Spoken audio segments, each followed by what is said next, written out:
Hello, hi எல்லாருக்கும் வணக்கம். நான் இப்போ வந்து என்ன சொல்ல வரேன்னா, இந்த வீடியோவில் நம்ம என்ன என்ன பேச வரோம்னா நம்ம எப்படி தங்கத்தை சேவ் பண்ணணும். எல்லாருக்கும் தெரியும். இப்போ லாஸ்ட் ஒரு மாதம் 1.5 மாதம் நடுவில் தங்கமெல்லாம் அப்படி பயங்கரமாக ஏறிக்கிட்ட போகுது. ஒன்றும் புரியல. இப்போ இது திருப்பி இறங்கும்னு சொல்ல சான்ஸே இல்லை. எல்லாரும் சொல்கிறாங்க இன்னும் 2 மாதத்துல 1 கிராம் தங்கம் 10,000 நெருங்கிடுன்னு சொல்றாங்க. ஆனா ஏற்கனவே இப்போ ஜிஎஸ்டி எல்லாம் சேர்த்து 9,000க்கு நடுவுல வருது. இப்போ அது 10,000 நடுவுல போதே இல்ல 11,000 1 கிராம் போகுதே தெரியல. ஸோ அப்படி நகைகள் வர ஏறிக்கிட்டே போகுது பயங்கரமா. ஒரு நடுத்தர மக்கள், மிடில் கிளாஸ், ரொம்ப ஏழை, அவங்களாம் எப்படி நகைய சேர்த்து அவங்க பிள்ளைகளுக்கு போடுவாங்கன்னு எல்லாம் ஒரு கேள்விக்குறியதான் இருக்குது. ஸோ இதுக்காக நம்ம தங்கம் வாங்கக்கூடாதுன்னு நான் சொல்ல வரல. அப்படியும் பாரு, நான் பாக்குறேன். சாயந்தரமா வீட்டுக்கு போகும்போது வேலையில இருந்து தங்க கடையில கூட்டம் கூட்டமா தான் இருக்குது. எங்க இருந்து அவங்களுக்கு காசு வருது தெரியல. தங்க விலை ஏறிக்கிட்டே போகுது. ஆனா கடையில கூட்டம் கம்மியாகல. அப்படி என்ன சொல்றது, என்னமோ புதுசா தங்க கடை திறந்திருக்க போல அப்படியே கூட்டம் கூட்டமா இருக்குது கடையில. ஸோ நம்ம நான் என்ன பேச வரேன்னா, இந்த வீடியோல நம்மளாலையும் முடியும் தங்கம் சேர்க்கறதுக்கு. அப்படி இல்லை ஜாஸ்தியா சம்பளம் வாங்குற அவங்க தான் சேவ் பண்ணணும் தங்கம், அப்படி ஒண்ணும் இல்லை. நம்மளாலையும் முடியும். அது என்ன, இந்த வீடியோல டீட்டெயிலா பார்க்கலாம். இப்போ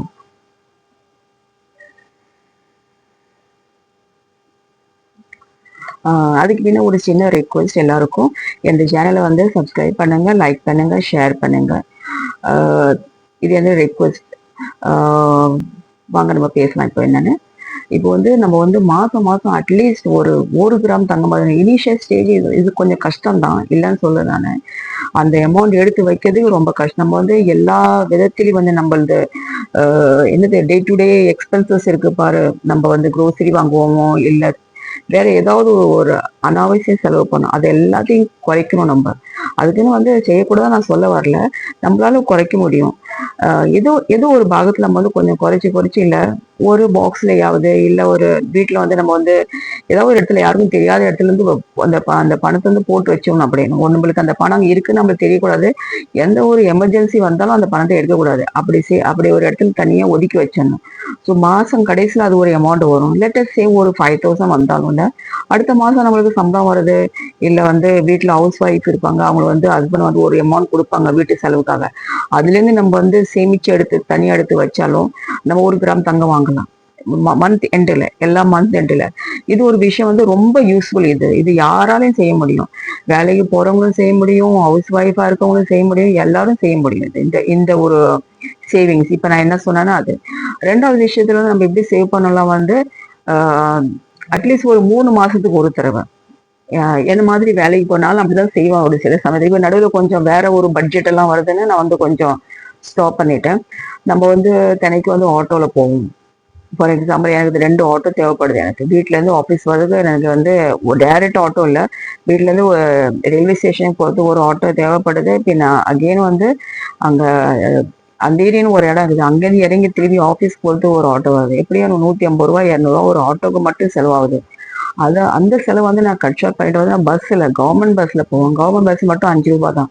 என்ன கொஞ்சம் கஷ்டம், நம்ம நிதானமா நின்று பஸ் வரும்போது ஏறணும், கூட்டம் அதெல்லாம் பார்க்கணும். ஏன்னா என்ன சொல்ல வரேன்னா வாழ்க்கையில நம்ம கஷ்டப்பட்டு உழைச்சாதான் 4 காசு நம்மளால சம்பாதிக்க முடியும். இல்லைன்னா நம்ம ஆடம்பர செலவை செஞ்சுக்கிட்டே நம்மளால 1 ரூபா கூட சேவ் பண்ண முடியாது. ஸோ நான் அப்படிதான் செய்யறேன். நான் கொஞ்சம் 5 நிமிஷம் 5 நிமிஷம் போதும். 10 நிமிஷம் என்னால முடியல, எல்லாம் வேலையெல்லாம் வீட்டு வேலையெல்லாம் செஞ்சுட்டு கிளம்புது, என்னால முடியல எனக்கு. 5 நிமிஷம் நம்ம வீட்டோட ஒரு சீக்கிரமா கிளம்புனாலும் நம்ம கவர்மெண்ட் பஸ்ல வர முடியும். அப்போ அந்த பஸ்ல நம்ம ரொம்ப அமௌண்ட் சேவ் பண்ண முடியும். அப்படி சேவ் பண்ணி நான் 3 மாசத்துல ஒருத்தர் 2 கிராம் தங்கம் வாங்குவேன் நான். 3 மாசத்துல ஒருத்தர் 2 கிராம் தங்கம் வாங்கிட்டேன் இந்த நடுவில். இப்போ சமயத்துல அடுத்தடுத்த ஒரு கமிட்மெண்ட் அதை நான் ஸ்டாப் பண்ணிட்டேன். திருப்பி நான் அதை நான் அந்த ப்ராக்டிஸ் நான் ஃபாலோ பண்ண போறேன் நான். இது second method of saving gold. ரெண்டாவது, முதல்ல என்ன சொல்லியிருந்தேன் நான், நம்மளுக்கு எல்லா செலவுல சுருக்கமா செஞ்சு அதுல ஒரு அமௌண்ட் வீட்டுல ஒரு இடத்துல போட்டு வச்சிருந்தா மாசம் கடைசியில் ஒரு அமௌண்ட் வரும். அந்த அமௌண்ட்ல வந்து அடுத்த மாசம் நம்மளுக்கு வீட்டுல செலவுக்கு கொடுப்பாங்க. அந்த பண்டில போட்டு நம்ம 1 கிராம் தங்கம் வாங்கலாம். 1 கிராம் பத்தி பேசுறேன். ரெண்டாவது நான் என்ன சொன்னேன், நம்ம வந்து வேலைக்கு போறவங்களுக்கு நம்மளுக்கு ஆட்டோ செலவு அதுல வந்து கன்வி பண்ணிட்டு வந்து பிரைவேட் கவர்மெண்ட் வெஹிக்கிள்ல கவர்மெண்ட் பஸ் இருக்கும். தமிழ்நாட்டுல வந்து லேடிஸ்க்காக பஸ்ல வந்து ஃபேர் இல்லைன்னு அப்படி நான் கேள்விப்பட்டேன். இங்கெல்லாம் அப்படி இல்லை பாம்பேல எல்லாம். ஸோ அந்த பஸ் சில பஸ்ல போயிட்டு அந்த ஆட்டோ பணத்தை வந்து சேமிச்சு வந்து அதில் ஒரு இடத்துல போட்டு ஒரு 3 மாசத்துல வந்து 2 கிராம் தங்கம் வாங்கலாம். இது ஒரு மெத்தட். மூணாவது நான் என்ன சொல்ல வரேன்னா வந்து சில பேர் வந்து ஆஃபீஸில் கார்பரேட் ஆஃபீஸில் வந்து இன்சென்டிவ்னு ஒரு அமௌண்ட் கிடைக்கும். இன்சென்டிவ் அந்த சம்பளத்தை சேர்க்காத தனியா நீங்கள் வந்து எப்படி நீங்கள் வேலை செய்றீங்க அந்த வேலையை பொறுத்து உங்களுக்கு ஒரு அடிஷ்னல் போனஸ் கிடைக்கும். அது நிறைய கம்பெனியில் இருக்குது. அவங்க வந்து என்ன செய்யலாம் வந்து 6 மாசத்துல ஒருத்தர் வந்து ஒரு 10 கிராம் தங்கம் வாங்கலாம். முடியும், இல்லைன்னு இல்லை, முடியும். ஏன்னா வந்து கம்பெனி உங்களுக்கு ஒரு 30,000 40,000 பணம் கொடுத்தாலும் அது மேல நீங்க இருக்க கை காசை போட்டு வந்து ஒரு 10 கிராம்ல வந்து காயின் வாங்கி வைக்க முடியும் ஒரு 6 மாசத்துல ஒருத்தர். இது ஒரு மெத்தட் ஆஃப் சேவிங். அண்ட் லாஸ்ட்ல ஒரு மெத்தட் நான் என்ன சொல்றேன், இது ரொம்ப யூஸ்ஃபுல், எல்லாரும் சேர்ந்து பாருங்க. அப்பதான் நம்ம வாழ்க்கையில வந்து தங்கம் வாங்கி வைக்க முடியும்.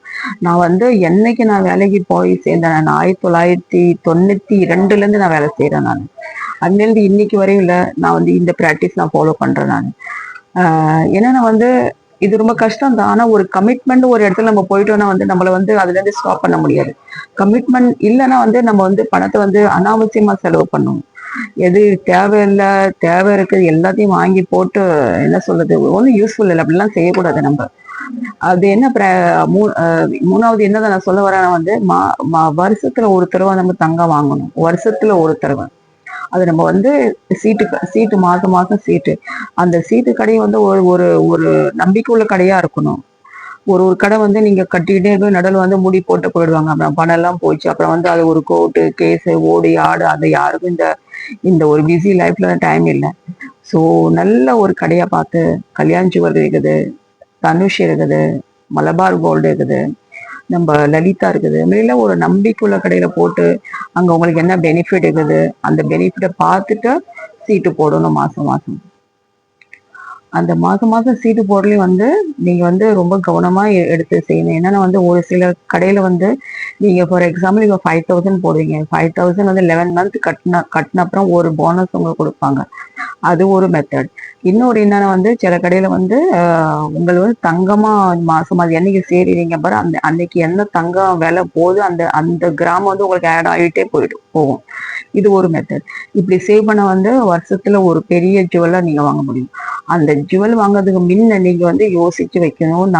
நான் இந்த நகை சீட்டு போடுறேன், இதுல வந்து நான் என்ன வாங்க போறேன், செயின் வாங்க போறேன்னா இல்ல வளையல் வாங்க போறேனா, இல்ல பிரேஸ்லெட் வாங்க போறேனா, இல்ல நெக்லஸ் வாங்க போறேனா, இல்ல ஆரம் வாங்க போறேன். நம்ம வந்து நம்ம மனசுல வந்து நல்லா யோசிச்சு அந்த ஒரு கோல் செட் பண்ணணும். நான் இப்ப இந்த வருஷத்து எண்டில் வந்து நான் வந்து 3 பவுன்ல செயின் வாங்க போறேன்னா அந்த செயின் தான் நீங்க வாங்கணும். அங்க கடையில போய் வேற ஒரு பொருள் ஆசையா இருக்குது அந்த பொருள் வாங்கிட்டு வந்து நம்மளுக்கு வந்து அது என்ன சொல்றது, நம்ம வருஷம் முழுசு மாசம் மாசம் கட்டின அமௌண்ட்டுக்கும் நம்ம ஒரு அது ஒன்றும் யூஸ் ஆகாது. நம்ம வேற ஏதாவது பொருள் வாங்கிட்டு வரும். அப்படி செய்யக்கூடாது. நம்ம என்ன வாங்குறோம் நம்ம முதல்ல செட் பண்ணிட்டு அந்த பொருள் தான் போய் வாங்கிட்டு வரணும் கடையில போயிட்டு. இது ஒரு லாஸ்ட் மெத்தட். ஸோ இந்த 3 மெத்தட் ஃபாலோ பண்ணா வந்து நம்மளால நிச்சயமா தங்கம் சேமிக்க முடியும். சரி ஃப்ரெண்ட்ஸ், இன்னொரு வீடியோல நம்ம பார்க்கலாம். அது வரைக்கும் பாய் அண்ட் தேங்க்யூ ஸோ மச். இது வரைக்கும் என் வீடியோ வந்து பொறுமையா பார்த்ததுக்காக ரொம்ப நன்றி.